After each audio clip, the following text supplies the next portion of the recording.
I walked away from agency. I walked away from the world that I was exceptionally good at to something that I didn't know nothing of because I knew that I would grow tremendously. And that's what I do. I put myself in uncomfortable situations because to me they're instant growth accelerators whether you win or whether you lose. I want to take a break from agency and just explore the technology space and explore my selling skills because now I wouldn't have this big machine behind me.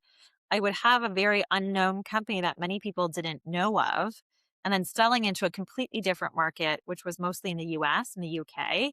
So Mm. let's see what I'm made out of here. Let's see if I push myself, if I challenge myself. Let's see what I can accomplish. I had someone give me the best advice ever. She said, start asking and stop waiting.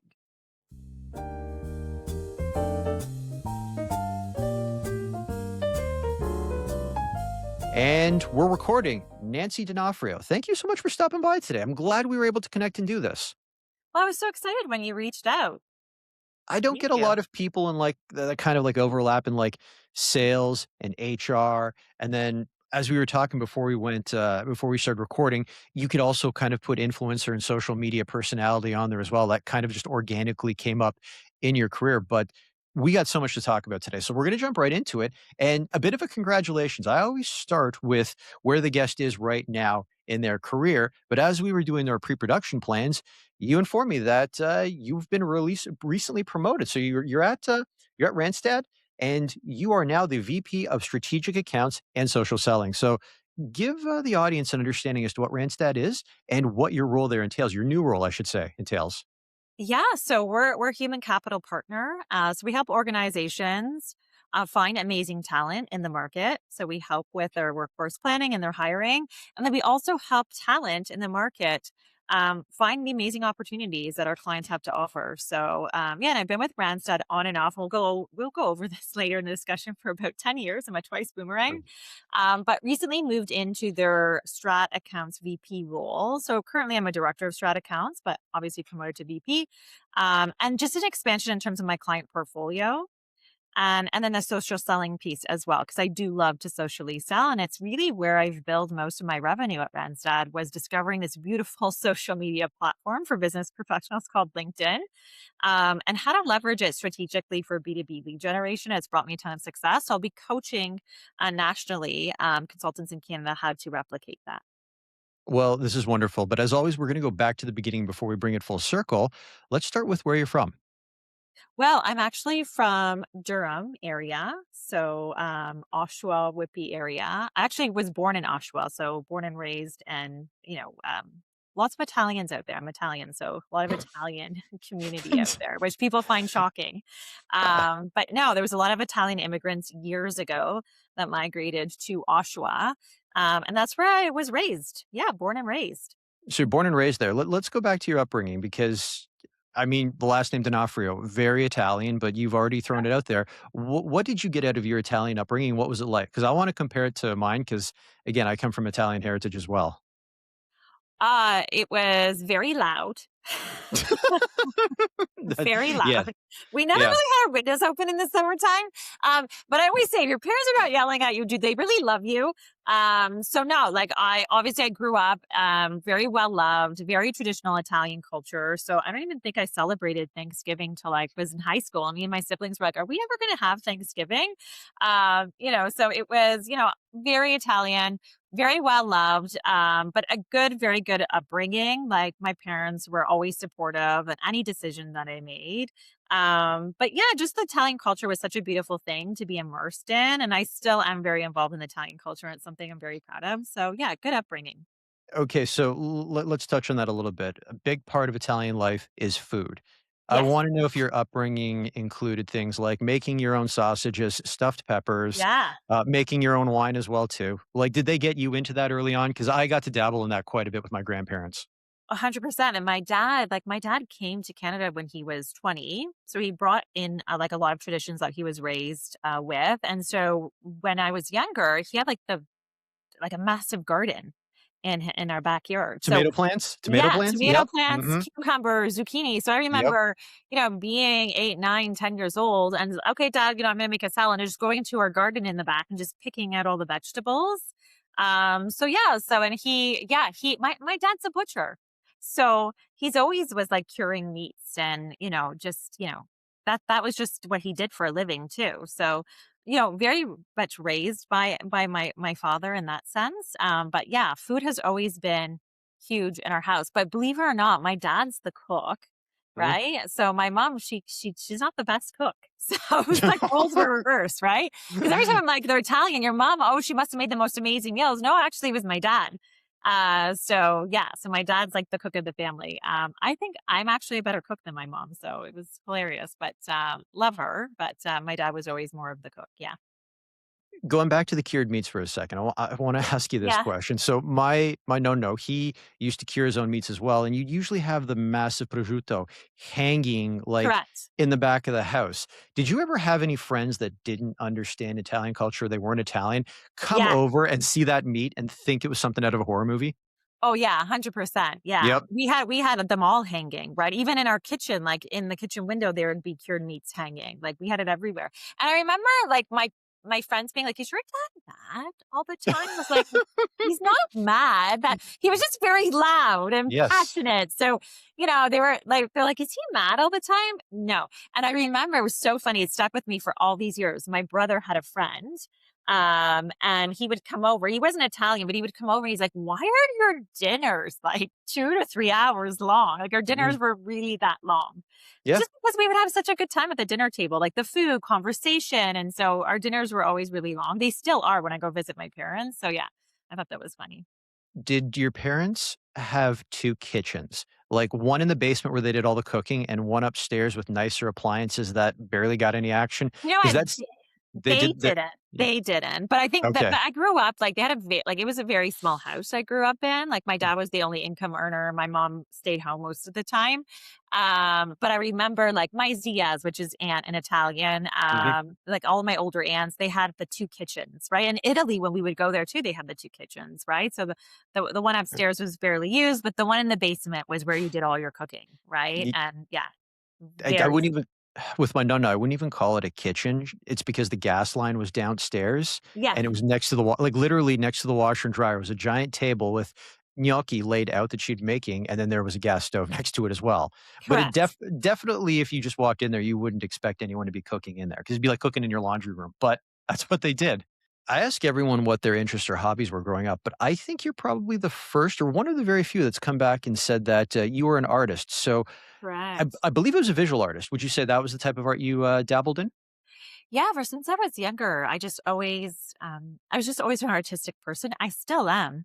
But when I was younger, I was always like either coloring or sketching something. Like I literally would just take a sketch pad, go outside in our backyard and sketch birds or sketch Hmm. anything in nature or sketch people. So I was constantly creating something. Yeah. So I would paint too. I would paint. I would always get excited. My parents would buy these markers and crayons, these big like artist sets. And for me, it Mm. was like adventure. Like, what could I create from it? So that was always just a passion of mine.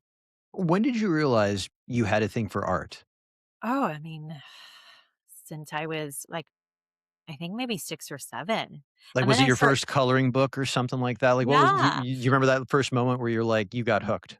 Well, you remember back in the day, well, I was a small child in the 80s, but you would get like, Right news. on. I'm with you on that. Yep. Okay, okay, 1980 baby here, but, you would get the newspapers, and then you would see the coloring contests, I was Yes. always the one that would Yes. do the coloring contest and then submit, fingers crossed that I would win, right? So, I always did those kind of, like, little fun things when I was younger, so I think that's what really started getting me going, and then I would just ask my parents for, like, paints and crayons, and they just allowed me to explore that creative, part of myself, yeah. And Mhm. that led to some of your influences. Again, I ask everyone Correct. this question who their influences were, and you're the first one to come back with, we've got a fashion designer and a Yeah. makeup artist. Okay, so we've got Gianni Versace, and then we've also got, is this person French? Kevin Ecoin? Acorn. No, no, No, Acorn. No, like, Ecoin. so when I was growing up, and this was obviously because we grew up in the '80s, there was no obviously social media, Thank right? God. I mean, it's great for business for you now and for me as well too, but it's kind of nice to not have those Kind of distractions a when you think blessing, about like, it. not going to school with the social media piece, like, elementary, God. high school, like, didn't have any of it, and let alone I think cell phones were just starting to get introduced when I was in high school. But there was, like, the beepers at the time, right? But, Yep, I'm with you uh on that. yeah. No, so that came to me because I would watch a lot of TV, and I was obviously a very creative person, so there was a thing called fashion television. You remember fashion television? Was that Deanie Petty? No, it wasn't Deanie Petty. She had a It was show. oh, I know who you're talking about, though. It was on Uh City TV. It was on City TV. Yeah, Jeannie Jeannie something. Becker, Jeannie Yeah, Becker. Jeannie Becker. There She we go. hosted Dent, Dent, Dent, Dent, you remember the fact that that was Dun, the yeah, dun, dun, dun, yeah. dun.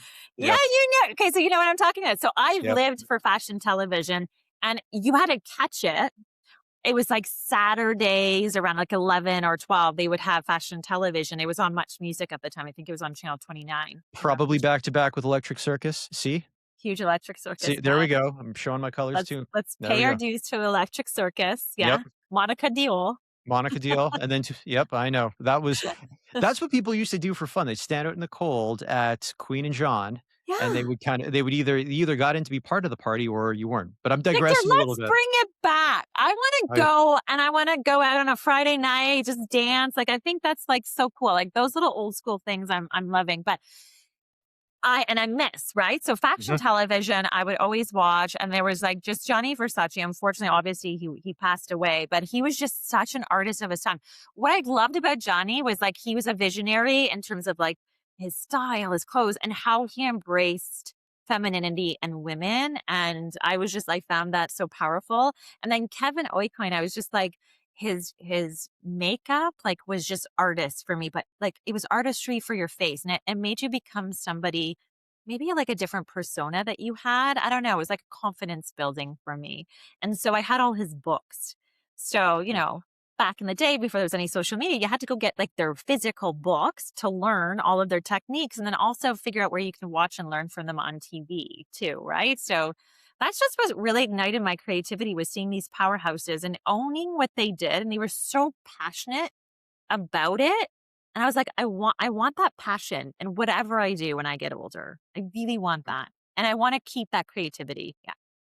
Let's go back to your art then. How did that influence your art? Because you mentioned that you were doing a lot of landscapes, you were drawing people. Correct. As you started to find yourself getting more into fashion, did you find yourself that you were designing clothes, like doing your own little Yeah. doodles? Okay. Yeah, 100%. So it started to get towards more, fashion. So I also grew up, my mom was very much into fashion and makeup. She was just like a glamazon, and I've never heard that word before, she but was a that's glamazon. awesome. I was raised by a glamazon woman. And so, when I was younger, she was watching the red carpets, for like Much Mm. Music Awards, MTV Awards, or the Grammys and the Oscars. So I grew up watching all of the red carpets. And what do people do on the red carpet? They talk about what designer they're wearing. It's all about fashion and beauty. And so I started to take my creativity into the fashion space and, like, oh, maybe I can design a dress here, or I could design this. And so I started to sketch fashion. Yeah. Was there ever any question or any doubt that your first job ever would be in retail, working in a clothing store? No, no doubt, because I started like on a part-time basis in fashion retail, right? But, yeah, I wasn't shocked that I ventured towards that way as my first like part-time job for sure. And it was at Stitches. Do they still exist? And I mean that sincerely to them. I don't know what happened to them. Stitches, they had so many locations too, right? Mhm. I don't know what happened to Stitches, but at the time I had like a part-time gig there folding clothes. I remember I couldn't even envision myself, behind one of the big tables in the front, just folding clothes, and I would do some of their inventory. I wasn't really client facing at the time because I was so little, but I would fold a lot of their clothes or merchandise, make it tidy. I remember Stitches. And you even remember the store International Clothers? It was like they were First, like I don't even know if they were owned by the same holding company. you can get a suit for like $20, or you It can would get 2 for like 40. you're totally quoting the commercial. They would. They would tell you to come down to the mall for that. Usually those would be their Boxing Day commercials. Yeah, Those places, it just kinda hit me a couple years ago. They were fast fashion before we even had the term fast fashion, they were. They were, and they were right? Canadian stores too, and what I remember about them because all of my shopping was done there in the '90s, was that they were trying to play on hip hop culture at that time. Like, do you remember when they would sell, like, I wouldn't say they were neon colored jeans, but they were very bright colored jeans Yes. with like suede, not suede, but like silk shirts that were also just as loud. Like they were making a statement. Yeah, and the silk shirts, like, they had, like, all different geometric patterns on them. I Yes. know exactly what you're talking about. Yeah. Yeah. I Those were great. Simpler times. Simpler times. Those were great times. I miss those days. They were so, like, they were just beautiful days for me. Do you ever find yourself going to any sort of like retro Instagram feeds where Times of there's one where it's like we grew up in the 80s or we grew up in the 90s and it was Yeah. just like I remember one where they posted page by page the Sears catalog, or at Yeah. least one portion of it, and I just could not believe, like, this is what we used to do back then if we wanted to buy something rather than Yeah. go to Amazon and have it delivered within a day. You had to wait for it. There was some gratification to that.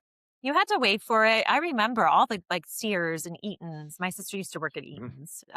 Oh, But yeah, you had to, like, the beauty of getting a fresh catalog and then looking at it. Yeah, and then, like, the excitement of waiting for it to come. Yeah, we're living in a whole completely different world right now, where it's instant gratification. Like, even when I order something on Amazon, can I get that in a few hours? Like, I don't even want to wait next day. I need it in a few hours. Do I really need it? No. But, yes. like, so I think it's the way of shopping right now. Let's talk about university. So what brought you to York University, and why did you choose to study fine and studio arts? Yeah. You know what? A lot of my to be honest, a lot of my girlfriends were going to York, and I was like, "Okay, yeah, that seems like a cool school. Let me try there." And, one of my girlfriends was going in the fine arts, program. Considering obviously I had an artist background and I loved anything to do with art, I was like, "You know what? I'm gonna explore fine arts and see, how I pan out there and if I like it or not." So I did 1 year at York, and it was quite interesting for me. And it was beautiful to learn about all the different artists and the different centuries. And then everyone was really artistic there, like thinking next level when it came to creativity. And I love that for sure. It was a good experience my first year at York, and I lived on res too. This Mm. is the first time me living away from my parents in res, which, by the way, I wasn't a huge fan of, so I ended up going back home a lot earlier. Yeah. Really? Wait, why was that the case? You know what? I just missed my parents. Not that I don't know, I That's think I not a may have bad thing. That's not a no, bad it thing at wasn't a all. bad thing, and, I wasn't a huge fan of the food there as well. Okay, Um we can forgive you for that considering the food Yeah. you had growing up, yeah. No, and I actually like normally when people go, they get what is it, the freshman 15? I actually lost weight because I just didn't like the food. So I actually lost weight being on res. It just like because I wasn't a fan of the food. And so I would go back, yeah, I would go back home and I just missed home, the comfort of home. And I think though that may have deterred me to finish at York as well, because I didn't end up pursuing the fine arts. I don't know. I think I was battling with a few things of being independent at the time. So, and it didn't help. I had Italian parents, like they wanted me close by all the time too. They didn't encourage Mhm. me to go live abroad, go live the world, like go explore. Like I didn't have those conversations with my parents. So when you came back, when they saw you on weekends, you'd come back to visit and they could see that you were losing weight. I have an idea as to how they responded because I know how my parents would respond to that. Yeah. But how did like they must have been devastated. Yeah, I mean, the initial reaction is like, "Let's feed you. Like, you've gotta Yep. eat. What is wrong with you?" Like, when you come like, when I was younger, when people would come to my house, my dad especially would be like, "You gotta eat." Like, if you didn't eat in his house, it was like, very disrespectful. So, like, yeah, of course they were worried. They wanted to feed me and, like, they obviously wanted to care for me, but any sort of weight loss is worse. Even now, my mom's like, "You're too skinny. Like, you need to eat," to my dad. Like, "You didn't even eat." And I'm like, "But I ate. I'm just a fast eater." Right? I Mm. eat really fast. But even now they think I don't eat enough. Yeah. No, I hear that too quite a bit.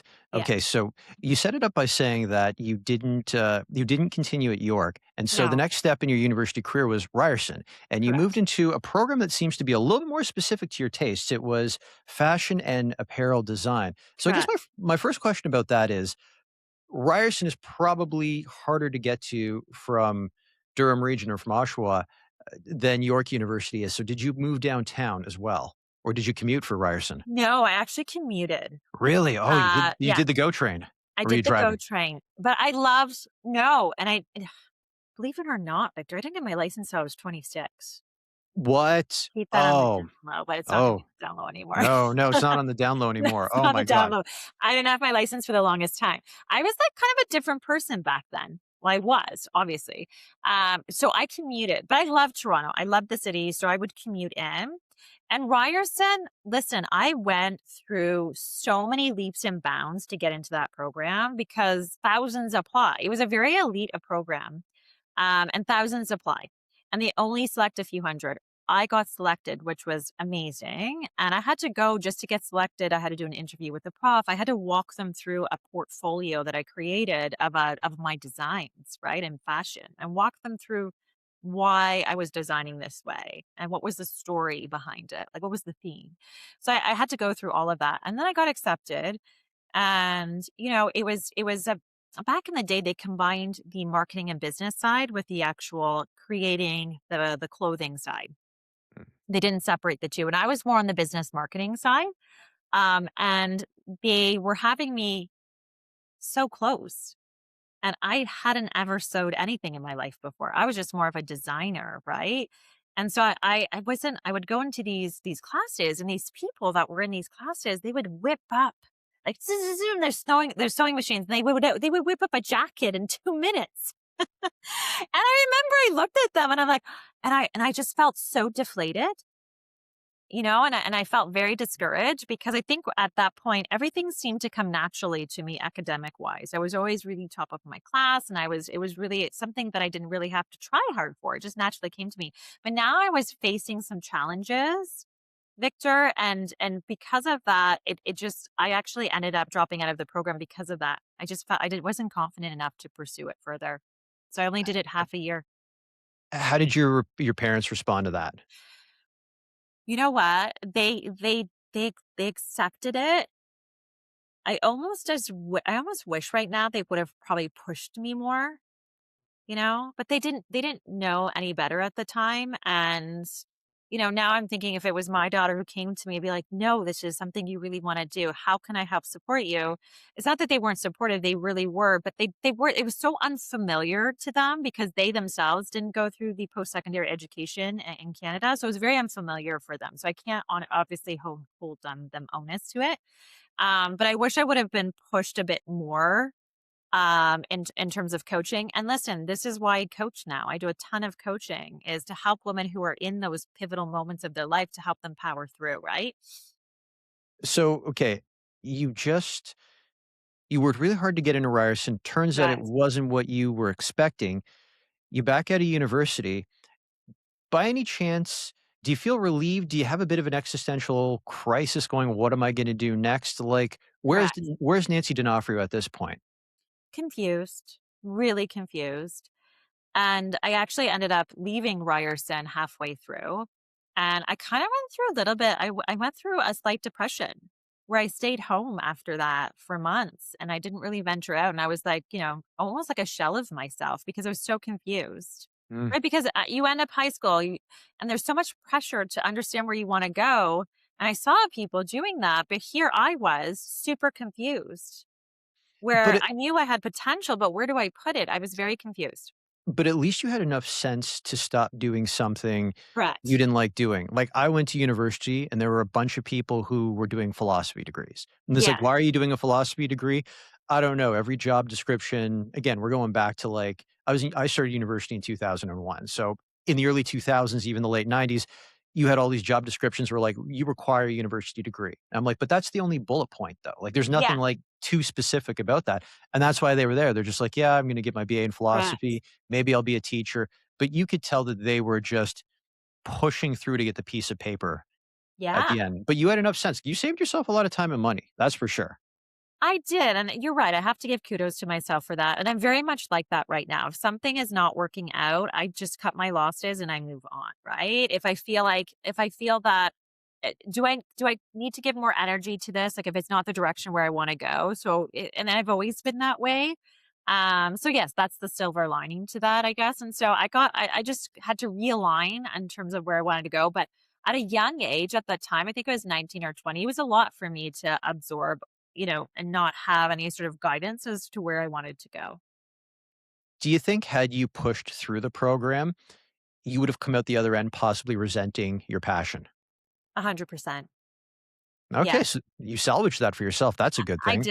I did, 100%, because I'm so grateful and I love what I do right now, and I think the universe guides you in ways that maybe doesn't put you into decision-making power, but it's Mhm. always like they make the decisions for you, the universe, and there's like I'm a strong believer in that, that they will like, it will help guide you in the journey where you need to go, and sometimes things don't work out because they don't work out for a reason, because you have another path to go on. So, I'm very grateful for where I am today. Let's start with your first, I guess, independent venture. Was it during this period that you founded, Coco Jewelry?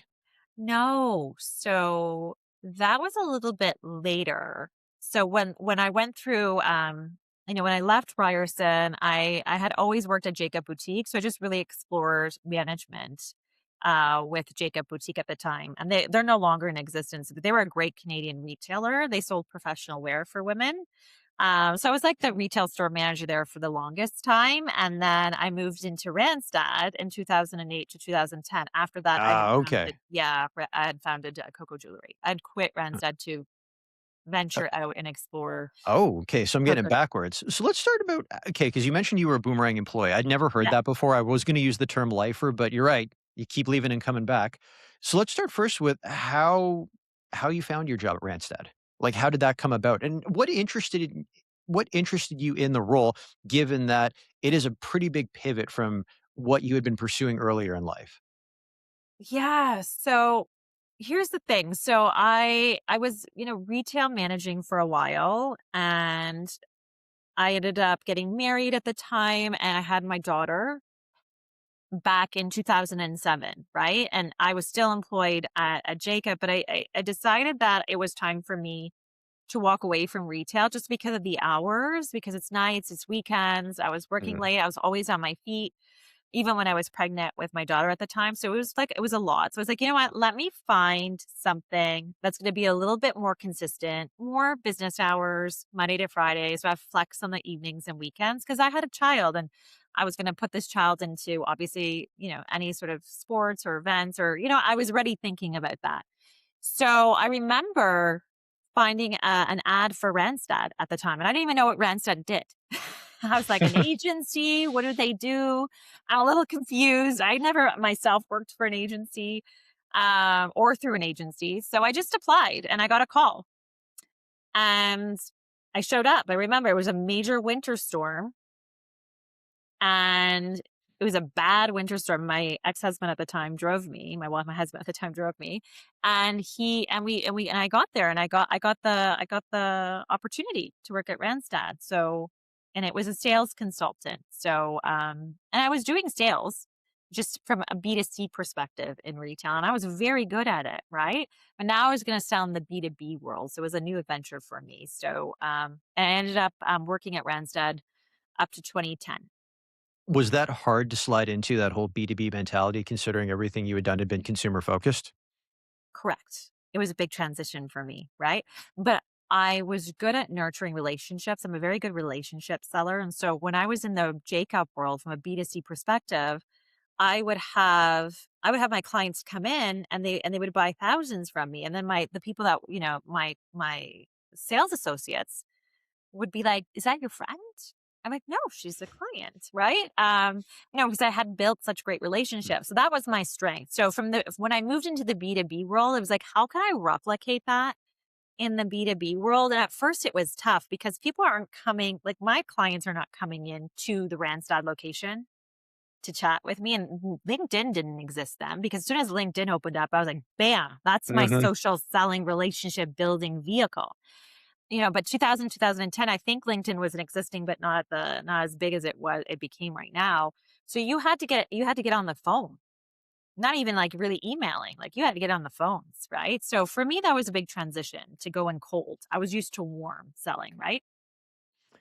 So, this was also we gotta say this for the audience, there was a time when you could cold call people, and the worst thing they would say to you is, I'm not interested. Whereas now, what's the expectation? You will send me an email and we will book the call. You can't just call someone out of the blue. Hell, even if you want to call your friends, they expect a text in advance. Or maybe that's just me. That's what Well, they expect from me. nobody's really living and breathing on the phone anymore, like, and it's a lot of texting going on, but, I mean, I do still cold call. I feel like it's getting a little old school now because everything is so, AI generated, Hmm. right? Emails sound amazing, LinkedIn DMs can sound amazing, that sometimes clients feel like they're being catfished. Well, does this person really know what they're talking about, or is it AI that's creating these beautiful, magnificent emails of value? So I find myself resorting to more cold calling right now or videos where they can get a sense of my energy and be like, okay, I trust Nancy. But that's why the LinkedIn content creation really helps for B2B selling. But cold calling, people, nobody wants a cold call, right? You got No. to ask for a permission opener when and sort of like a little pattern disrupt when you call people, and that sort of breaks the ice, right? Okay, so part of your boomerang career, I'm going to use that term at Randstad, you've grown a number of times throughout the company, and we're going to jump into this quite a bit. So, Yeah. when you were promoted to personal services director, how did your role start to change? Professional services director, right? Professional, Yeah. professional service. What did I Personal. say? Personal. No, You professional said services personal. director. Yeah, I can't read Um, my own typing.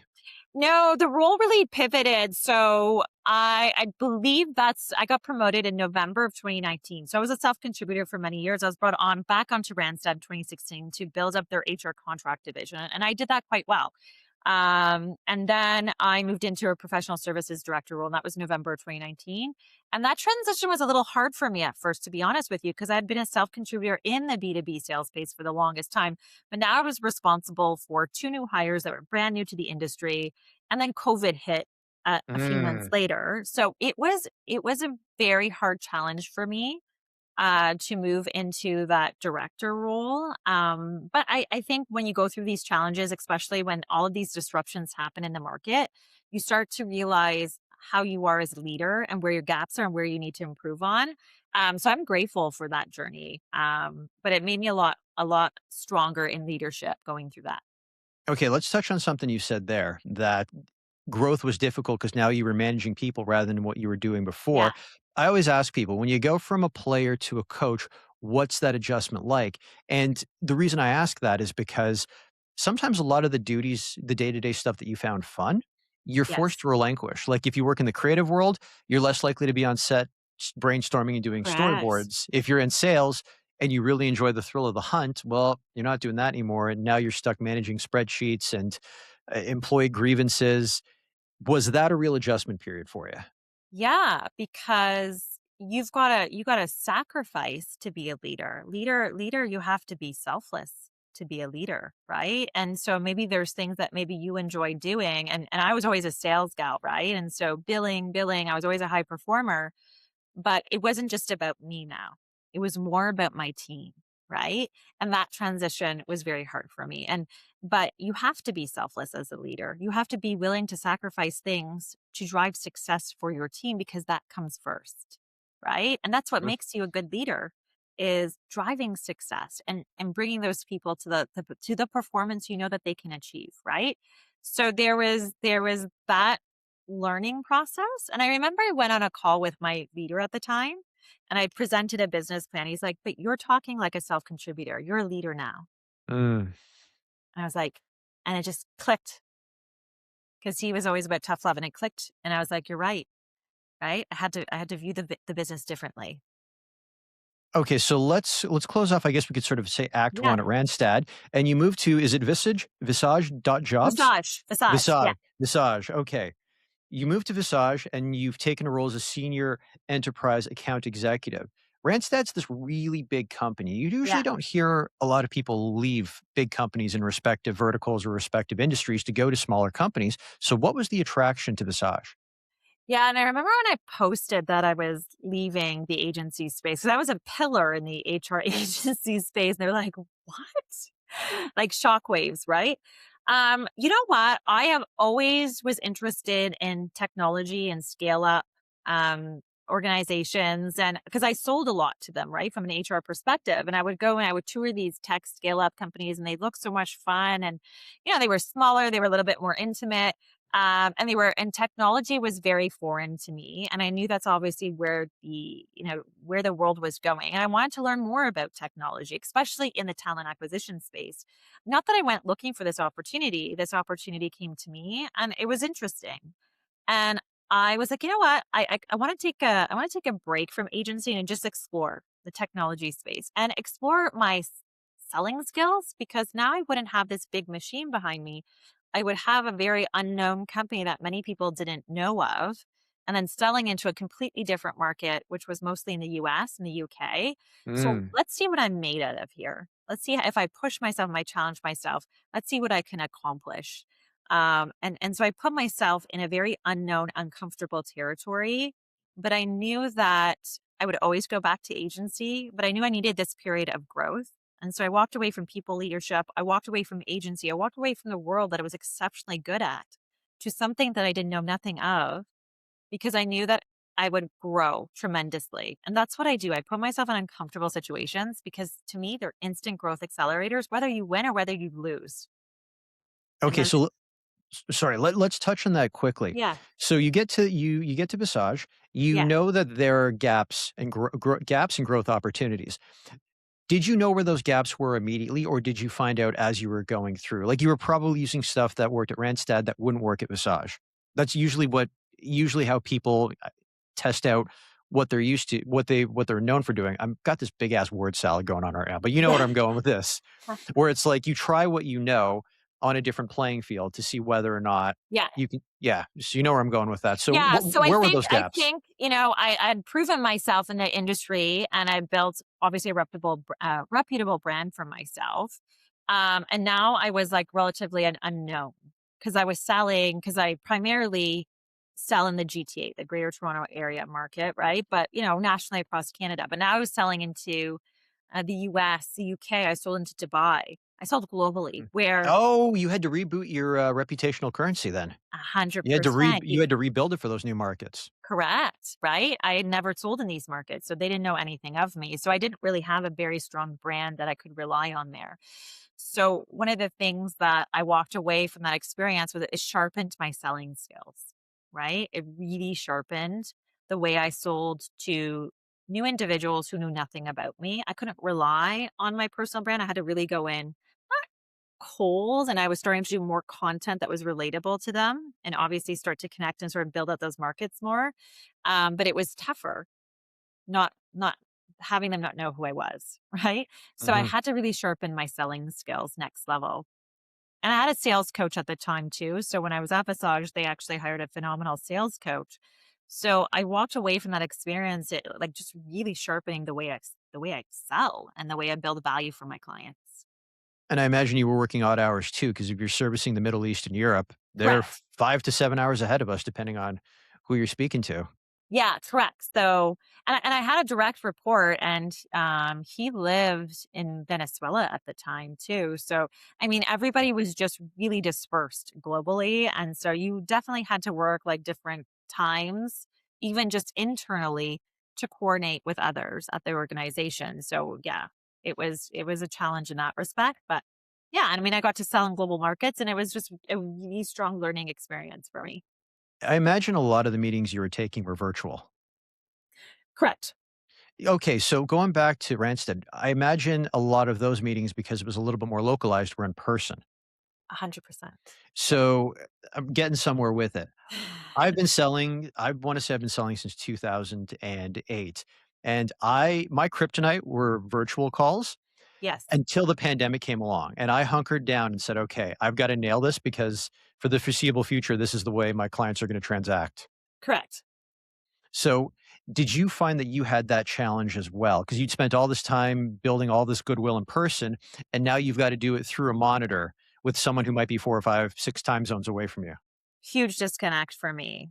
And even from a cultural perspective, like because we were all fully remote, and we Mm. would have offsites, right? And the offsites were fantastic. Like I went to so many great conferences in like Vegas, right? Which is always a blast. They have a lot of tech conferences there, but it was that connection that I missed with my clients, but also with fellow employees that I worked with, like my colleagues. Like I value that tremendously. And, I like going into the office. I like the people I work with. I like to learn from them. I like to grow from them. I like that feeling, that energy. And it's the same, obviously, from the client side. So in my role right now, I love because a lot of my clients or corporate offices are in downtown Toronto, and they're Mm. literally around the corner from our downtown office in Randstad. I love just like I'll come over. I'm like a few minutes, just down the street, and I am very much an in person connector. Yeah, do you find that that works a lot better though? Like, that works with your style way more than, virtual, even though we're dealing now with hybrid and remote work, even though you're around the corner from most of your clients still? But I have clients that are in 2 hours, an hour and a half, 2 hours away, and I'll drive out to see them. Mm, It's not an okay. issue for me because I know that nothing beats face to face. Nothing. No, nothing beats face to face at all. No. Okay, so I've got your career correct. We're going into your next act now at Randstad. So, what pulled you away from Visage? Like, what was the attraction to coming back to Randstad? Because I believe they approached you about returning to the company. Yeah, they approached me about returning, and at the time, there was some, like, shifts going on in technology as well, just with the tech market, and I missed the agency world, right? Technology is great, but, and selling SaaS is great, but I missed the agency. I'm an agency gal. Mm. Like, I I love people. I love helping them secure opportunities, and that's what I missed most as well. And then I miss the people at Randstad. I miss the people that I work with. I actually would have FOMO. So I followed a lot of my Randstad Mm. colleagues because all of my Randstad people that I've worked with over the years are some of my strongest best friends.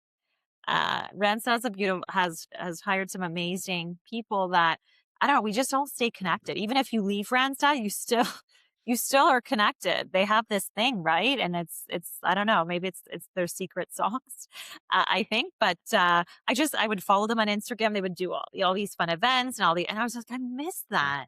I miss being live with in person with my colleagues. I want to know that I can go to the office and they're going to be there and like, let's go grab lunch together. And I wanted that. So I missed that. And so that's really one of the main forces why I went back to Randstad was the culture.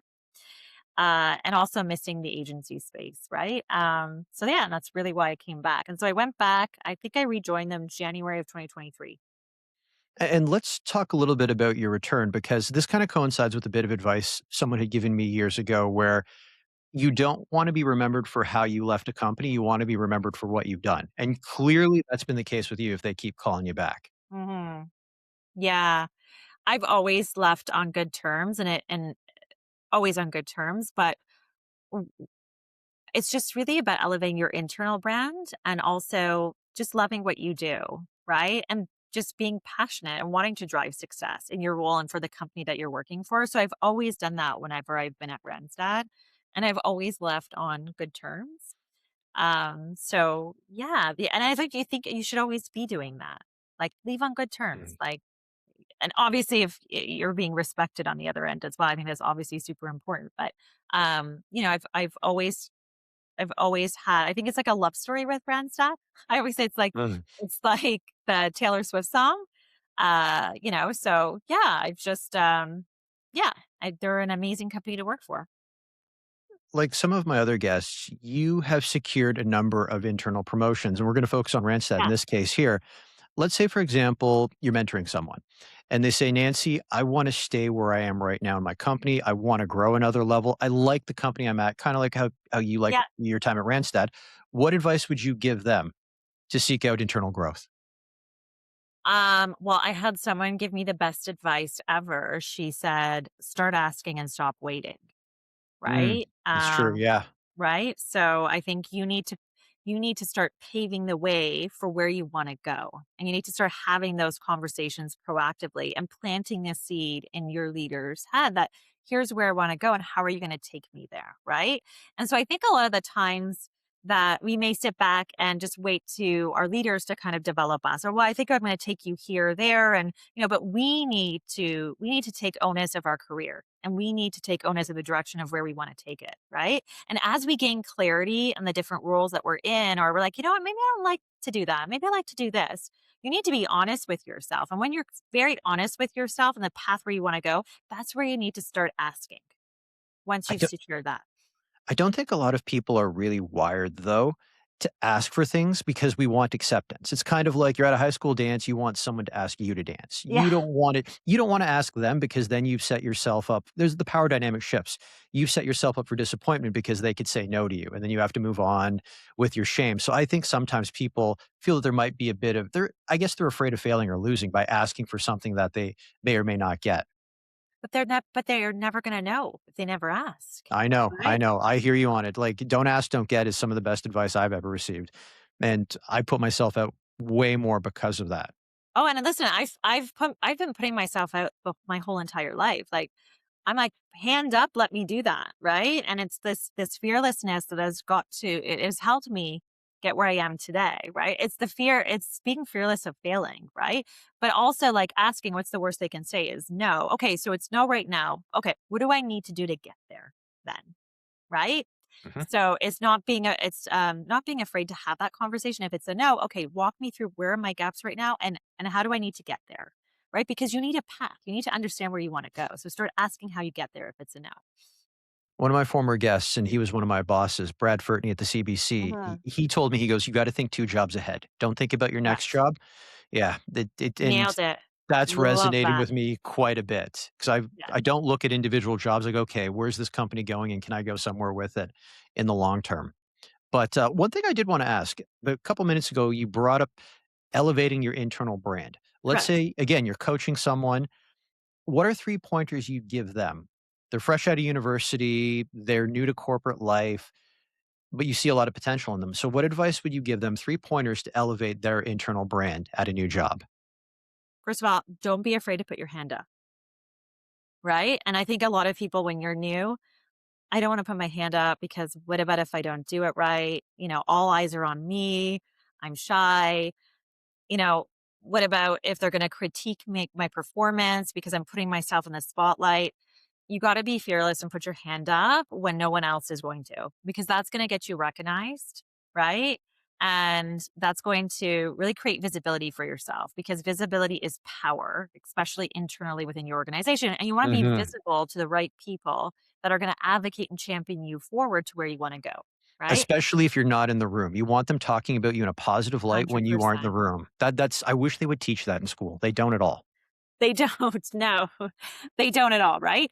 Another thing I would say if you want to position and sort of, grow your internal brand is think of like stretch projects that you want to do, like you're creating, right? So if you go to your leader Mm. and like, I feel like there's a gap here. Can I take this on? And like ask for those stretch projects. And it's not like you're asking for more money to do it because what you're doing is first of all you're getting recognized, but also you're accelerating your growth at the same time by doing things that are not in your mandate, but doing things that are above your mandate. I do this all the time, right? Because if they're giving you the autonomy and the freedom and flexibility to go explore and to do the stretch project, take it, learn, grow from it, right? You're just investing in yourself, in your career. They're allowing you to do that. But also, you get recognized with these stretch projects, and I'm sure they're going to create impact, whether it's cost savings or revenue generating for the organization. That's going to put you on a map and that's going to get recognition. And so, when you get recognized, that's powerful, right? Again, visibility, Mhm. right, is key, right? And then you want to align yourself. Another thing, you want to align yourself to some really great mentors within your Yes. organization, and I think that's really key. And don't be afraid to ask if you like the way that somebody and it doesn't necessarily have to be your leader, right? This is what's Mhm. powerful. Look outside of just what the business that you're in. And if there's other senior leaders that maybe you like the things that they're doing, you like the way that they're visible, maybe they're a little bit more present on LinkedIn, right? And you want to get there. And there's different attributes of theirs that you admire. Go ask if they would be open to having some mentoring sessions with you. Right. I have a lot of people internally at Randstad that do that because I do have such a LinkedIn presence that I mentor them, right? Because they ask me and it's helping them with their success. And I help Yeah. champion and advocate for them. So that's another way to really promote yourself internally and build your internal brand. I don't know if you do this, but I take mentors and I divide them into 2 parts. I've got what I call passive mentors and active mentors. Yes. And I tend not to tell my mentors that I've adopted them as a mentor because I don't want that to change a sort of a dynamic, the dynamic between us. I don't want them to think that every moment's a teachable moment. But then I've also got what I call passive mentors where there are people I've never met. They could be historical figures, Yes. they could be dead, but I will go back and read stories about how they um, Yes. handled certain parts. Like there was one interesting one about President Obama when there was a policy that he was trying to push through in his first term that was um, widely unpopular, and it even seemed like his own administration around him wasn't giving him the support he needs. And what he said is he used to turn to the readings of Abraham Lincoln because he felt that Lincoln, when he was trying to push through civil rights back in the 1800s, and it was the Civil War in the South and trying to end slavery. He felt that he would say that those were very unpopular policies, even though history says, "Hey, he got a lot of things done." There were still people in his party around him Correct. that didn't want that to happen, and so he would lean on other presidents that also felt alone in their policy decisions, and I found hearing that from very powerful people would give me the strength to get through whatever incident I have that pales in comparison to what they were dealing with. Yeah, and it's the story is very powerful and Mm, encouraging, right? I always say, like, if I'm, you know, pursuing a large piece of business, right? And it's taking me a while. And sometimes I'm like, oh my goodness, like I'm hitting some roadblocks here. Like I'll go to my leader and be like, tell me that story of how mm, you won that big account. Can you walk me through that story? And I think when you hear those stories that you can relate to, and you want to hear how they were able to get through all of those pain points, and maybe they failed and then they won here. Like I think the hearing that story is very encouraging, and I go look for those stories as well from very senior leaders. That no matter how tenured I am, I always want to hear that, right? So mm. I love that. I take it you learn by example more than anything else, because that's the way I learn best. I learn by example. I just put myself out there. And sometimes if I did a keynote last year, I've never done a keynote in my life. Someone asked me, I'm like, yeah, no problem. I'll do it. And I'm like, okay, you know what? The opportunity presented itself. I'm not going to say no because I would love to do more keynotes in the future. This is my opportunity. I've never done one. Let me just figure this out. So I take opportunities that come my way and never decline them if it's where I want to go. And then I just figure it out. I just trust myself that I'm going to figure it out. Okay, so speaking of opportunities, Nancy, if anyone watching or listening to this wants to get in touch with you, to learn more about what Randstad does, or to pick your brain possibly on Yeah. some of the subjects we spoke about today, what's the best way that they can get a hold of you? I would say LinkedIn.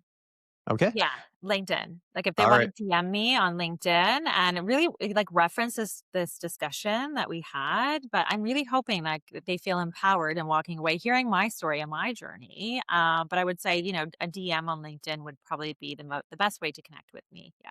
Okay, perfect. So I've just put the LinkedIn DM at the bottom of the Yeah, screen, or at least I'm going to edit it in post production, but it's there if correct. anyone wants to get in touch with Nancy. And while we're on the subject of coaching and mentoring, let's close it off with your work at Monday Girl. Yeah. So tell us what Monday Girl is and what you're doing with the organization. So, Monday Girl, I connected with one of the co-founders, Rachel Wong, years ago when Monday Girl was just in its infancy stages. And she asked if I want to do workshops, and I just started to do workshops around career, how to build your personal brand, how to leverage LinkedIn around B2B selling. And then eventually I was a mentor, then became one of their in-house executive career coaches. And so what Monday Girl does, it just allows women to network. It teaches them how to network. It puts them in the right rooms, virtually and physically, with other women entrepreneurs or women who are just paving the way in corporate career life. And I do a ton of coaching to help support them to where they want to go in their career. And that's, like I said, from personal branding, LinkedIn, and B2B sales perspective. So I do coaching sessions with them. So I have like time slots that the members can book. And it can be anything on my pillars, as I explained. Yeah, it's really exciting. I'm actually participating in their summit. Their summit is the end of March and it's in downtown Toronto, and I'm hosting a roundtable discussion for them as well. So, yeah, Okay. I love to give back to women in career and help empowering them to keep moving forward and not to wait to start asking. And I imagine this information's on the Monday Girl website. Correct, yeah, yeah. Okay. If they're a Monday Girl member, they will have access to me for coaching, and then obviously, I think a lot of the members are going to their summit, it's Saturday, March 26th, yeah. Okay, so I'm gonna throw the link up to that as well Yeah, too, because you might get some new members after this or out of this. yeah, come join the community, it's a fabulous community. Well, Nancy, this has been a great chat. Are you ready for rapid fire questions? Yes, Okay. The body of work that you are most proud of. my career. Good answer. I've been asking that for a number of years, number of episodes, and no one's answered it that way. I'm so proud of my career, yeah. Your favorite movie? Oh, there's 2. You can pick two. Two things can be true. Can't Buy Me Love. Not Okay. sure if many people are gonna know that one, but that's Patrick Dempsey is that when he was really young. It's a 1980s movie, and then Wolf of Wall Street. I'm a sales gal, I love Wolf of Wall Street. Sell me Or this pen. Sell Me This Pen, yes. I got asked that question years ago, but Sell Me Okay. This Pen, yeah. If Hollywood were to make a movie based on your life story, who would you want to play you? I love Margot Robbie. I'm just a huge fan of hers. I love how she can just transition characters. I just love her, yeah. If Hollywood were to make this movie based on your life story, what would you call it? Oh, what would I call it? What would I call it? Resilience. Okay. I'm so resilient. What was the last song you listened to? It's an Italian song. Throw it Uh, out there. it's You an give us the Italian song, Che Fastito, and it's by a new Italian singer. It's like a dance song. I don't know. She won this competition. You probably know. It's in is Italy. it the It's like Eurovision? Sanremo. Okay. Sanremo? Yeah. Anyway, she was like 3rd place, but I really love the song. I keep playing it. It's a really cool song. I love like fun upbeat songs. Yeah. The best advice you have ever received. Ah, the best advice that I ever received. I would say that I've got so much advice that people gave me that was so good. Just get comfortable with being uncomfortable. That's a great piece of advice. Get comfortable with being uncomfortable because it honestly, it just is going to accelerate you on so many levels. Yeah. If you could go back in time and give your younger self advice, what would you say? Stop overthinking the negative. Start overthinking the positive. And I wish I would have known that when I was younger because your mind is so powerful. And if you can put it in this most amazing state of positivity and success, no doubt you will get there, right? But yeah, stop. I just was overthinking the negative too often when I was younger. And I didn't make the right decisions because of it. Yeah. My signature closing question. If you weren't in sales, what would you be doing and why? If I weren't in sales, what would I be doing and why? God, you know what? I would probably own the little cutest quaint coffee shop. Like, and just play like the best music and have the best views. And yeah, I think I would be doing that. I don't know. There's just like such beauty and simplicity in it. Also, I love coffee, but it would be somewhere in like Europe, like probably Italy. Yeah, So it'd be a typical Italian coffee shop where you pay less to stand and you pay more to sit. you got it. All right. And we're going to end things right here. Grazie, Nancy D'Onofrio. Thank you so much for stopping by. Uh, piacere. Grazie.